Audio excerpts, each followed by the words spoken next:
देखो, सबसे पहली बात, हमारी कमजोरी क्या है? हम परेशान हो जाते हैं।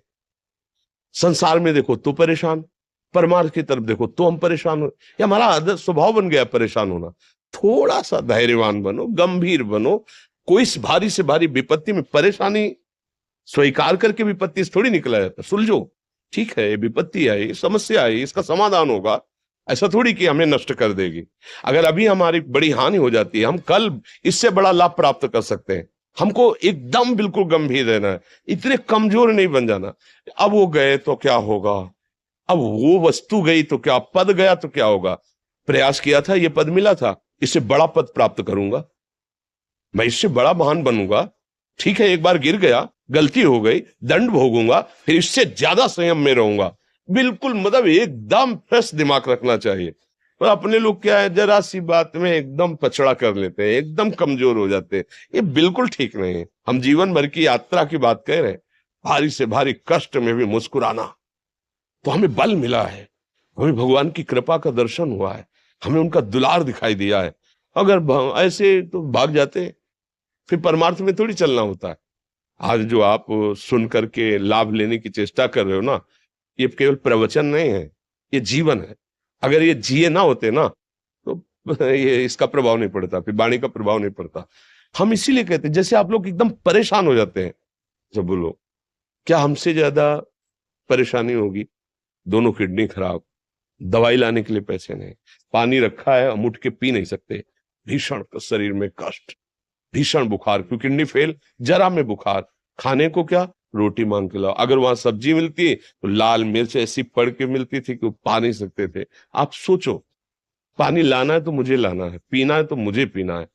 अगर मैं हारता तो कहां पहुंच जाता, क्या स्थिति होती? नहीं, मरना है, पर कदम पीछे। कोई दिन ऐसा नहीं जिस दिन सेवा ना की हो, जिस दिन सेवा ना गए हो। गुरु जी की सेवा में जाना है, पहले अपने को स्वस्थ साबित करना है, नहीं वो सेवा ही नहीं लेंगे। तुम बीमार हो, तुम कष्ट में, वैसे उनकी दृष्टि बड़ी शांत है, उनकी सेवा की, आके लेट गए। फिर हिम्मत की, अपनी श्री जी की सेवा की, मधुकरी नहीं गए, 3-3 4-4 दिन भोजन नहीं गए, पर सेवा नहीं छोड़ा, दिनचर्या नहीं छोड़ी। और उसका प्रधान कारण संयम, ब्रह्मचर्य, भगवत आश्रय, नाम जप, कभी हारने नहीं दिया। अभी भी थोड़ी देर बाद डायलिसिस शुरू हुआ। हारने, आपको हारे हुए नजर आ रहे हैं? शरीर में पीड़ा है, किडनी फेल है, ऐसा थोड़ा हम स्वस्थ बैठे हैं। पीड़ा है, बार बार प्यास लगती है, थोड़ा थोड़ा पानी मिलता है, हर, लेकिन हम आनंदित हैं, हम प्रसन्न हैं। हम लड़ाई में हारे नहीं हैं, ना हारेंगे। हम जीत चुके हैं, हम अपने मालिक के भरोसे में अपना सब बात। तो वो, ये हम अपनी बड़ाई नहीं बता रहे, हम आपको बता रहे समस्या। सोचो, तुम्हारे पास तो माँ है, भाई है, बहन है, परिवार है, कोई ना कोई तो है ना। मेरा किसी ने कभी जीवन में ध्यान भी नहीं दिया। क्यों? बचपन से बाबा जी बन गए, किसी से प्यार नहीं, किसी से संबंध नहीं, कोई जानकारी नहीं, हम कहाँ हैं वो कहाँ, किसी से कोई मतलब नहीं। अच्छा, जवान साधु कौन श्रद्धा करे? कभी गांव जाने की हिम्मत नहीं पड़ती कि रोटी मांग ले, पता नहीं लोग क्या सोचेंगे, क्या भावना कर ले। हम दरवाजे पे खड़े हैं, क्या कैसी भाव, तो जो हमारे सामने आकाश वृत्ति से आया यौवन अवस्था में, वही पाया है, अन्यथा भूखे रह गए। जब हम हर समय अपने को विवेक के द्वारा सावधान रखे, तो हम कभी निराश नहीं हुए, कभी उदास नहीं हुए, कभी ऐसा नहीं लगा कि यार हम दुखी, कभी नहीं लगा। उसी का फल है कि उस सुख का संकेत मिल गया जहां दुख की निशानी भी नहीं है। वही उसी के बच्चे हो, हम सब उसी धातु से बने हुए हैं। हम इतना क्यों परेशान हो जाते हैं? हम ये देखते हैं, अपने लोग थोड़ी बात बिगड़ गई परेशान, नहीं बिगड़ी तो बिगड़ जाने की संभावना में परेशान है। आज सुख है, लेकिन कल सुख छिन जाएगा, तो हम आज के सुख में सुखी ना होकर कल के दुख की आने की संभावना में हम भयभीत हो। मतलब क्या हमारी सोच रह गई? हमको इतना बलवान बनना है कि सुख और दुख दोनों हमको छू न सके। भारी से भारी सुख की व्यवस्था है तो अहंकार नहीं, हर्षित होकर किसी का अपमान न करे कि हम धनी, हम पदाधिकारी, अमुक। भारी से भारी दुख आया तो हमें किसी के सहयोग की जरूरत नहीं, हम फिर अपने कदम बढ़ाएंगे, हम फिर जुड़ी हुई अपनी भावनाओं को सजाएंगे। मस्त जीवन एकदम, तुम अविनाशी के बच्चे हो। शेर का बच्चा भेड़ों के बीच में फंसकर म्यों म्यों बोल रहा है, बस अगर दहाड़ना सीख जाए तो कोई भी उसे परास्त नहीं कर सकता। ऐसे भगवद अंश, तू प्रपंच में फंसकर अपने को इतना दीन क्यों देख रहा है?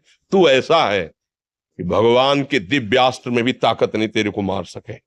तू अविनाशी का अविनाशी बच्चा है, विनाशी भोगों को, विनाशी शरीर को मैं मान के इतना भयभीत, इतना दुख, ठीक नहीं।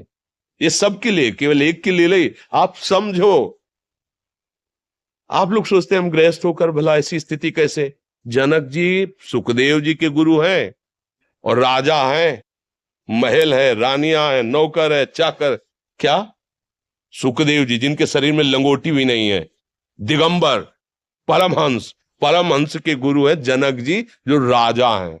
समझो आप ऐसा ना सोचे कि हम नौकरी कर रहे हैं, हम संसार में, हम गृहस्थ हैं, हम आध्यात्मिक की ऊंचाई पर नहीं चढ़ सकते। नहीं, आप एक सरकारी नौकरी या आप किसानी या व्यापार करते हुए आप एक अध्यात्म की ऊंचाई में चढ़ सकते हैं। और अध्यात्म ही है जो तुम्हें इस माया के दुख सुख से ऊपर उठा सकता है। दूसरा, चाहे जितनी संपत्ति आ जाए, आप सुखी नहीं हो सकते। सब देख लो, आंख खोल के देख लो, अध्यात्म ही है जो तुम्हें हर कष्ट सहकर मुस्कुराकर जीने का रास्ता बता देगा कि आप आनंदित हो जाओगे। कुछ नहीं बिगड़ा, अध्यात्म है तो कुछ नहीं बिगड़ा, अध्यात्म नहीं है तो कुछ नहीं बना, कुछ हाथ नहीं लगने वाला।